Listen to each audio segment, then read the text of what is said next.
Hey, welcome back to Her Restored Spirit podcast. My name is Tami and I'm your host, and I am so excited to talk about the episode I have for you today. We're going to talk about being stuck in the how. So, we started this series called Unhook Yourself. So, unhook yourself from the how to do things. And I am excited because as I was writing my notes and preparing for this, because I want to know how to do it kind of person. I want to know the steps. I want to see the way. I want to see the picture. I want to see the destination. I want to see what the outcome looks like. I want to know all the things before I do it. And this is one of the things that has been holding me back my whole life. And I didn't even realize it. I thought it was being prudent. I thought it was just being smart. It was, how could I do it right? Which last week we talked about unhooking yourself from the perfectionistic tendencies, from trying to do it right. Because what is right? Well, when we look at the how, it's the same kind of thing. When we focus so much on how it has to be done, we put ourselves in this state that, well, we don't have to act because there's so many things that we don't know how it works. I don't know how my car works. Now I push the gas, push a button, and if it doesn't work, then I got to figure out why not. I don't have my fob with me. That's why, that's how. And so I'll do that. But in life, it's not always that black and white. If the car doesn't start, it's your you don't have your fob. So what can we do? What can we do to unhook ourselves from the how? Because other than the fact that I don't have my fob, I don't know what goes on behind the scenes in my car.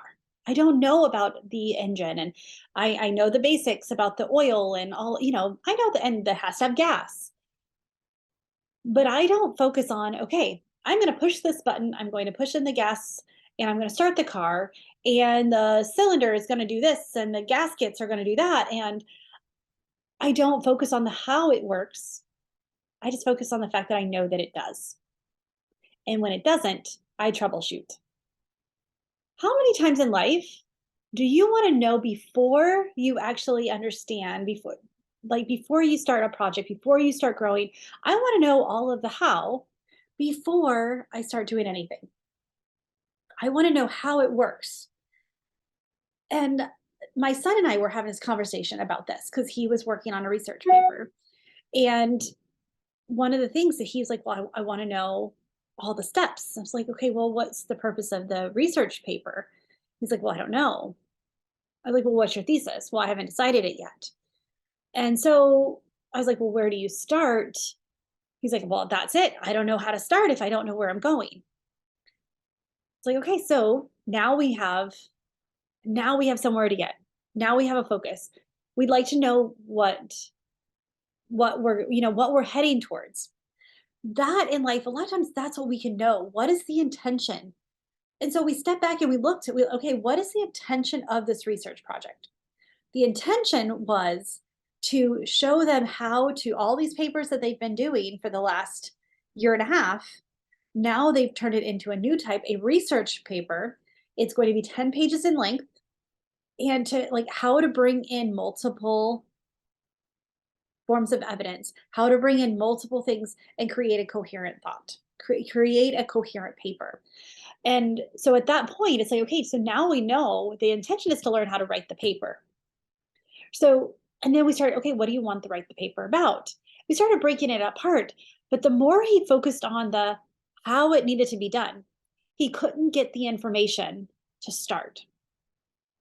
How many times do we do that? Because we are focused so much on the how it has to be done, how it needs to look, how we need to get there, how, we don't actually stop and ask ourselves the right questions that eventually answer the how.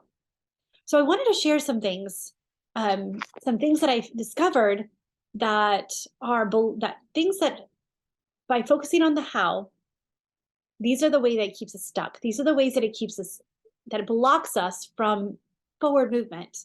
And then I'll share some things that if you focus on the being rather than the doing, how it opens up that creativity. And so the first thing is when we're so focused on the how, we can find it difficult to see how we were made different. If I am so focused on how you do something and how you did this, then I forget to take into the consideration how God wired me, how God created me. When I am looking at something that I want, I can't do it the same way that you've done it because you did it with your circumstances, your experience, your skills, your strengths. And if I try to do it exactly the same way you do it, because we're not science experiments, we're not research papers.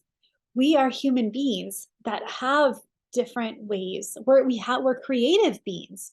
And so we have this limited self-awareness that if we look and we focus so much on the how, we forget to see what unique abilities we have.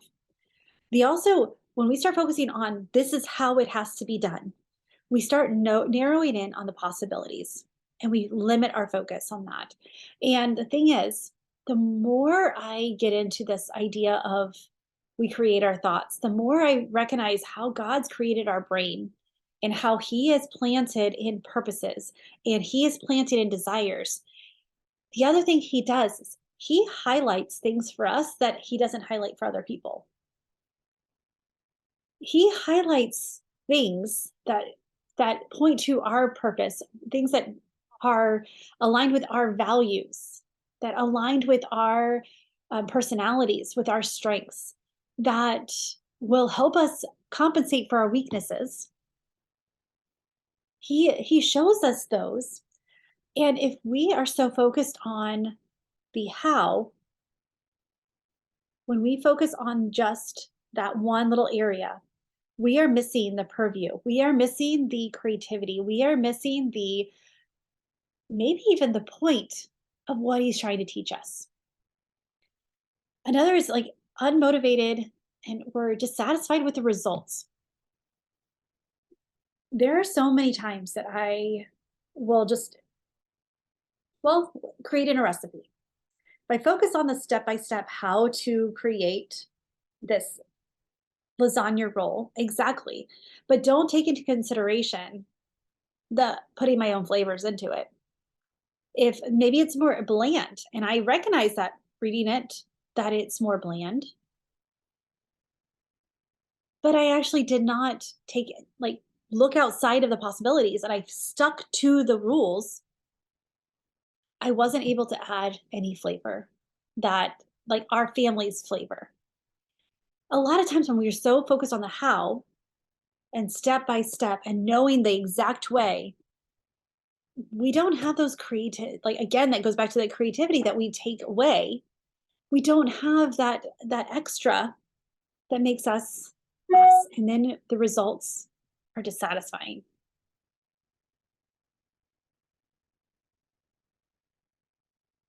When we are there's so many times that we do things that we know in our heart of hearts there's a different way, but we focus on, well, this is the way it's always been done. This is the how.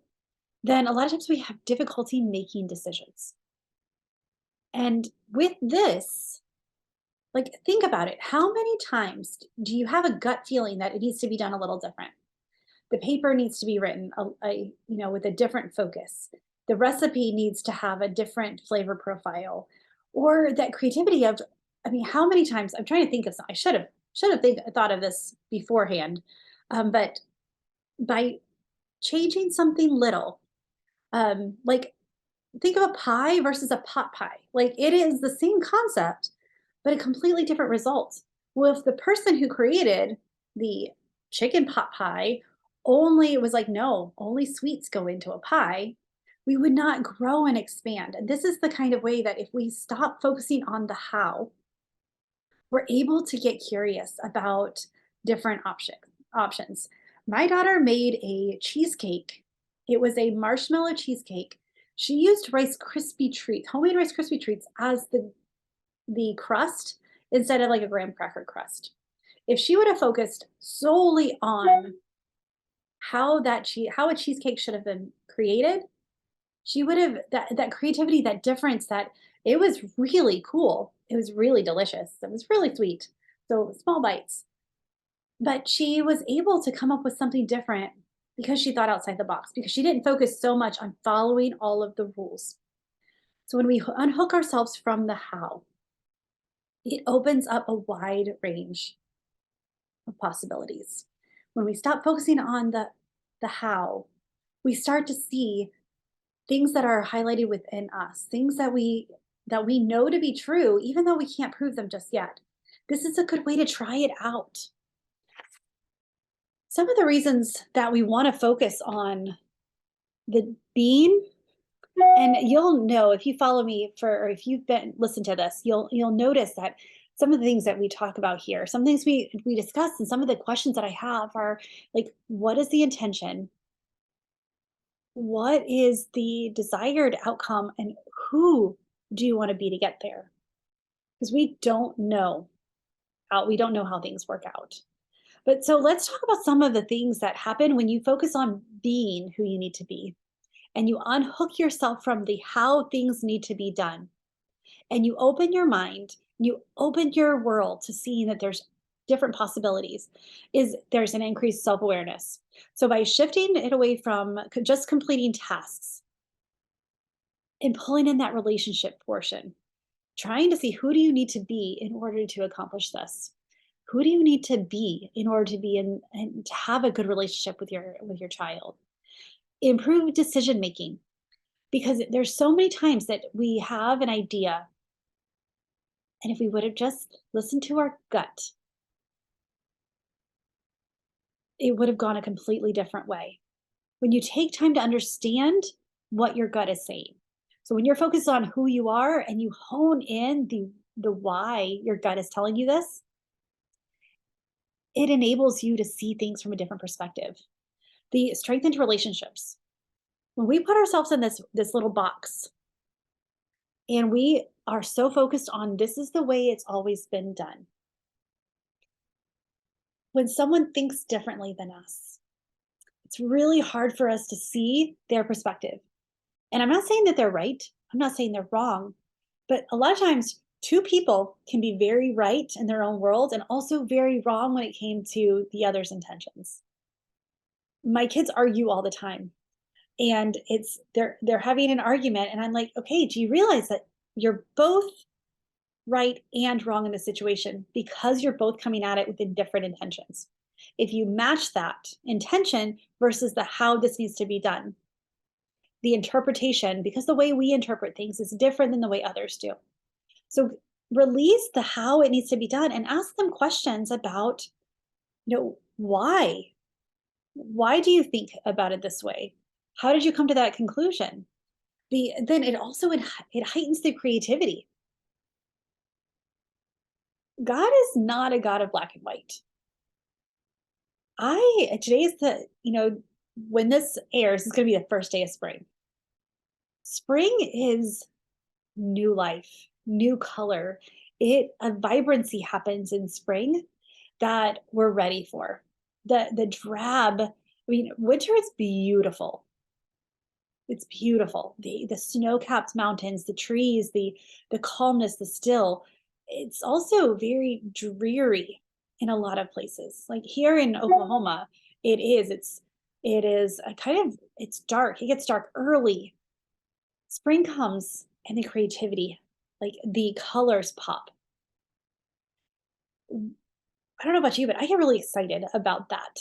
Like fall is my absolute favorite season, but spring, there's something that happens, that renewed spirit and that creativity, that when you stop focusing on the how it needs to be done, you can bring in that new creativity and you can really see other opportunities for you.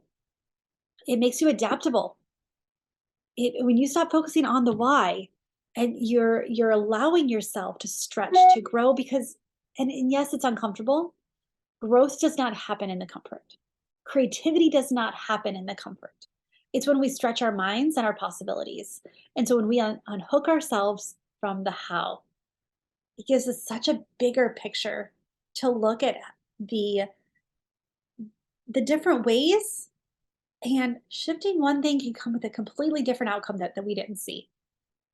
A different outcome that gets us closer to what we want, or a life that we can really get excited about. But when we focus on the how, we can't see other possibilities. The other thing is let's the emotional balance and control. So when you are getting more insight to why, when you're asking yourself, okay, like what is possible when things don't go our way? When things don't go the way that they're supposed to, because how many times have you followed instructions completely and even the intended outcome is nowhere near, like, this is not what I wanted. But when you grow and you stop focusing on the how, and you're either focused on, okay, this is the intention that I want from it, that, or this is what I need to do, or just that opportunity of this is the this is the journey that I'm going to go on. Let's see what's possible. That emotional balance and we release control, because we can't control things we don't understand. We try to control things that we don't understand, but when we do, it usually ends up hurting ourselves.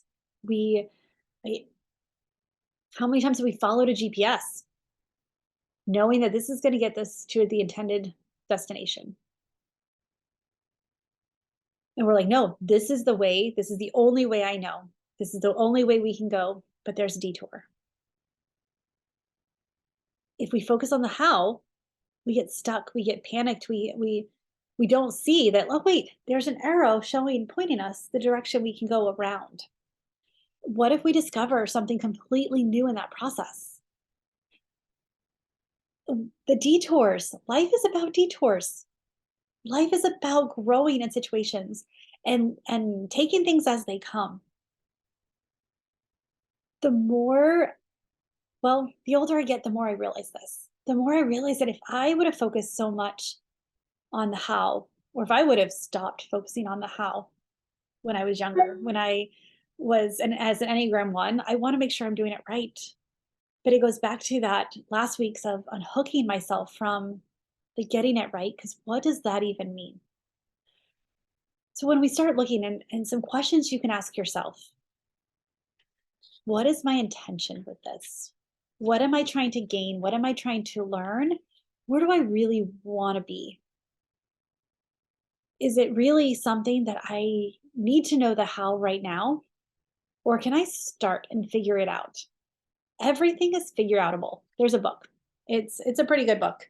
But I love the concept of this because I was talking with a client a few days ago about figuring things out. She is always figured things out. She no matter what's happened, no matter the trauma she had when she was younger, no matter the times that she got lost, she's always figured it out, something out.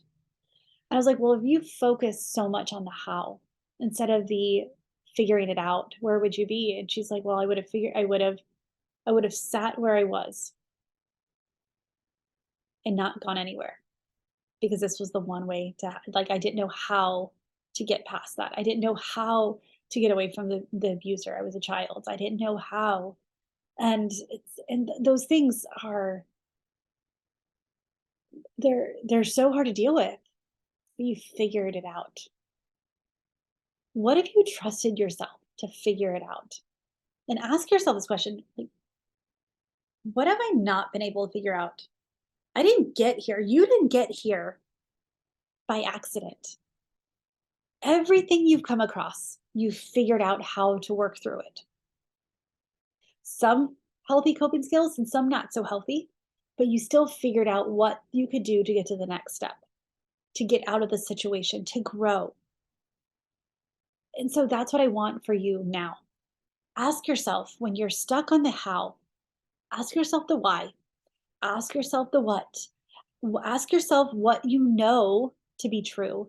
Ask yourself what you know to not be true. If you start looking at other questions besides how, you'll open your whole world to possibilities. When you unhook yourself from this one thing, it enables you to see so many others. It enables that to get scrappy, to get creative, and to see how there's many different ways. And the how is not even the most important question. What is? What is the most important question? Well, we'll start exploring that over the next couple of weeks too, because one, there's no perfect question, but there are some questions you can ask yourself that is going to get you further. So stay tuned for next week because we're going to talk about that. But before I go, so I have a money mindset workshop coming up on the 30th. The show notes, you can click on the link and you can get registered. It is free. And you're like, Tammy, why do I need a money mindset workshop? Now, this is one of those, these are one of the things that you don't really know how it's affecting you until you know how it's affecting you. You don't realize that it's holding you back or it's so this is one of many different things that I want to explore with you. This is one of the things that my clients, we have learned so many times that this is kind of these stories. We all have these old stories playing in our heads and how we deal with money, what we think about money, how we manage money, how we budget money, how we, all of the things. It actually stops us more than we realize. If you find yourself like spending too much or saving too much or not having the success that you want, a lot of times it's old money stories that we don't even realize. As Christians, we were, the have you heard the phrase, "The money is the root of all evil"? Well, that's not even true. In the Bible, it says the love of money. Money is a tool. Money is a resource for us to use. And setting ourselves free from the power of it or thinking that it's something that is that we'll never have or we never have enough of. And even if you're just trying to figure out, like, why do you feel stuck? Anytime you can come to workshops or do different things to ask yourself these questions and look at it from different perspectives, do it.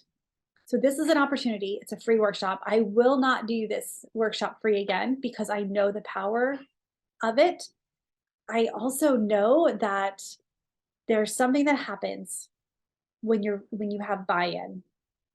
There's something that happens, and this goes into, we're going to talk about this when we're talking about the money as well, is something happens when there's a transaction, when we have skin in the game. And I don't want to take that away from you because I didn't want someone, I don't want anyone to take that away from me, that freedom, that power that comes from knowing that we're worth investing in. If you're curious, which I know you are, join our workshop. Just join, and it's interactive. Pen, paper, like, it's not one that you can just listen to and glean from. Like, you're gonna want the pedal to the metal. You're gonna wanna work through this and ask yourself these questions. If you're looking for a budgeting class, this is not it. If you're looking, like, we're not gonna talk about taxes, and we're not gonna talk about investments and or like money investments or the stock market or anything, the traditional sense of money. What we're gonna look at is how money has played a part in an effect in your life. In what stories, what do we need to tell ourselves about money in order to get to the next step, in order to grow? And again, this is just one part of multi. Um, and you're looking at, you want self care to work better, you want your budget to work better. This is the class that's going to help you. This workshop, and again, pen, paper, open mind, come ready to work because I am really excited about this. So go to the show notes and you can join. And until then, I will, well, I will see you on the Facebook group and I'll see you around Facebook and reach out to me anytime. I've had a couple of you DM me some questions and things, and I love it. Some of them I'm actually going to do podcast episodes on because they're such great questions. So, with that, friend, choose joy until joy chooses you, and I will see you soon. Bye for now.